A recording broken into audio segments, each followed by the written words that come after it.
In this, they imitated the grim examples of the reformer Ibn Taymiyyah, who had recited jihad against Islamist Mongols.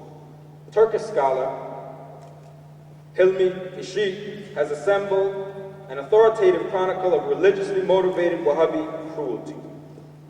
After the sacking of Karbala, this was most dramatically illustrated by their conduct following the surrender of Taif. The city was threatened by some 10,000 Wahhabi bandits, as they were described by the Islamic sources of the time, led by 20 desert brigands under the Wahhabi commander Salim ibn Shakban. The citizens of Taif administered a serious defeat to the extremists, yet confused situation and the decision of Sharif Ghalib to go to Jeddah for help left the people of Taif weak in the face of persistent Wahhabi harassment. Many fled with their families. Finally, the citizens of Taif petitioned for an honorable surrender based on guarantees for the security of their lives and the chastity of their women. But a parley with a brutal and avaricious Wahhabi envoy under a flag of truce were interrupted by the Wahhabis' direct attack on the town. In the taking of Taif, it is said that the Wahhabis killed every woman, man, and child they saw, slashing with their swords even babes in cradles. The streets were flooded with blood. Citizens who surrendered in their houses were executed, their bodies trampled by horses and left unburied. Their homes were looted and their possessions scattered, later to be washed away by the rain. The Wahhabis then set about destroying all the holy tombs and burial grounds in the city, followed by the mosques, Islamic schools, and madrasas. They destroyed the tombs of the grandson of the Holy Last Messenger, Prophet Muhammad, peace and blessings be upon him, Hazrat Imam Hussein, a massacre of over 500,000 people. The Wahhabis killed everyone in sight, slaughtering both child and adult, the ruler and the ruled, the lowly and the well-born.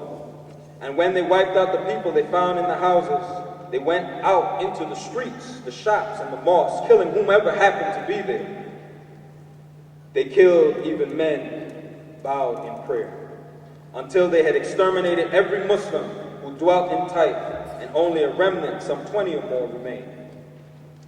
They were holed up in Bayt al-Fitni with ammunition inaccessible to the Wahhabis' approach. There was also another group at Bayt al-Far, numbering 270, who fought them that day, then a second and third day, until the Wahhabis sent them a guarantee of clemency. Only they tendered its proposal as a trick.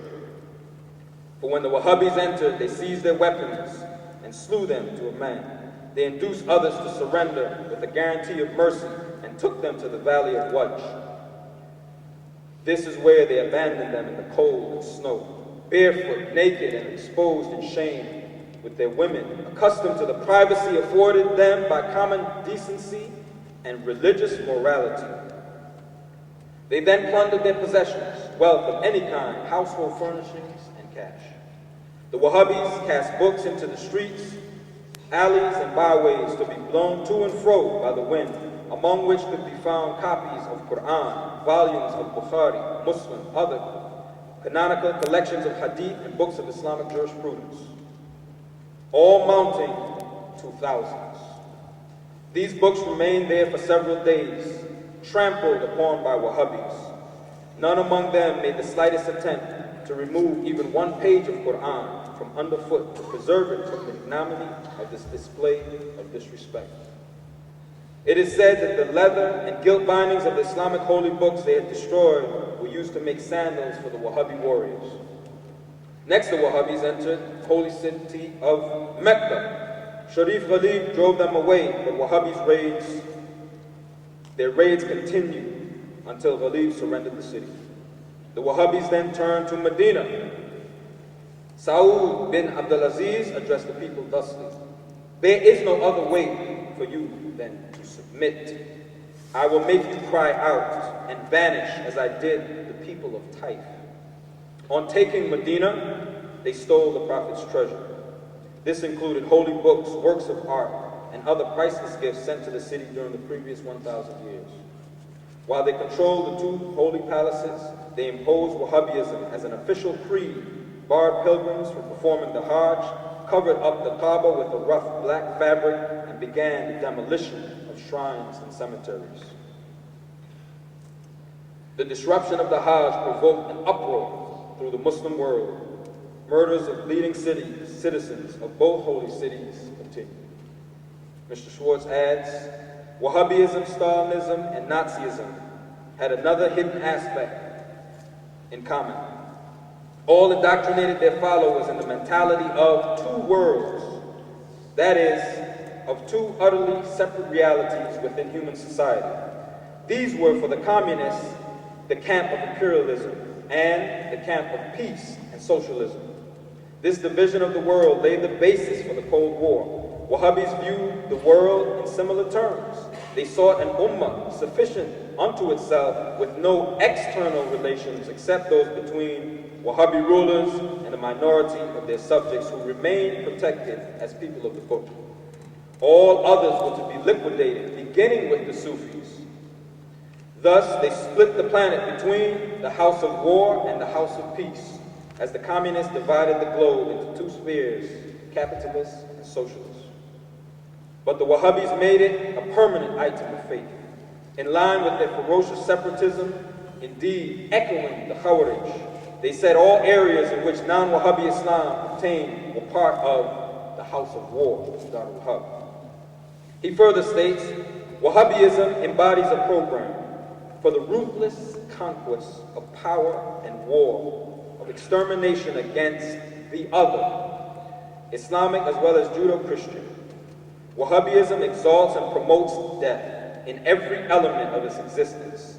The suicide of its adherents, mass murder as weapon against civilization, and above all, the suffocation of the mercy embodied in Islam. The war against terrorist Wahhabism is therefore a war to the death, as the Second World War was a war to the death against fascism.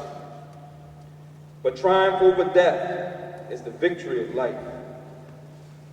With the Western defeat of the Taliban Wahhabi regime in Afghanistan in 2002, the other beautiful face of Islam was again revealed. Anthony Shadid wrote in the Boston Globe, the Sufi movement, a branch of Islam in which adherents disavow dogmatic interpretations of the faith for a more personal relationship with God, is witnessing a revival, providing a new face for the religion after the Taliban's fall. The Sufi masters, Mujaddidi and Gailani, who had become the most consistent opponents of both Soviet and Saudi imperialism, could now resume their spiritual mission while returning to the public life and the struggle to find the right direction for the country. There's much more which could be added. However, this is enough to inform the public that Wahhabism does not recognize Islam and Muslims, their co-religious counterparts. From the time of their inception, the Wahhabis have waged war against Muslims, particularly targeting the descendants of the Holy Last Messenger, peace and blessings be upon him. Wahhabism is an independent religion founded by Ibn Wahhab and supported by the British to occupy Holy Land. Thus, the term Wahhabi Islam is absolutely wrong. Similarly, the other term, Shia Islam, is wrong and false as well. Shias have their own religion and laws which they follow, rather than following the words of Almighty God, as they do not believe in Holy Quran, because they claim that many chapters are missing. They follow the words of their Imam, and Islam is based on 5 pillars. Number 1, to declare oneness of Almighty God and the messengerhood of the Holy Last Messenger, peace and blessings be upon him. Number 2, to offer 5 obligatory prayers daily. Number 3, to pay zakah, or the poor due tax. Number 4, to fast during the blessed month of Ramadan. And number 5, to perform Hajj, the holy pilgrimage, at least once in a lifetime if you were able to. On the contrary, the Shias do not believe in the 5 pillars, nor are they bounded by Islamic law or Sharia. They hurl accusations and abuse against the first and second caliphs of Islam. They do not pray, neither do they ever declare the proper creed of Islam, that there is no God but Allah, and Muhammad, peace and blessings be upon him, is his last messenger. In addition, as opposed to Islam, where marriage is permanent, Shias have introduced the practice temporary marriage, or mutta, as part of their religion. The American public must know that the people committing these crimes in the name of Islam are doing so to create Islamophobia in America and elsewhere in the world. Not a single Muslim has been found committing suicide bombings and the killing of innocent people, from Moscow to Bosnia, India to America. These people are operating for the domination of their religion. This should be sufficient.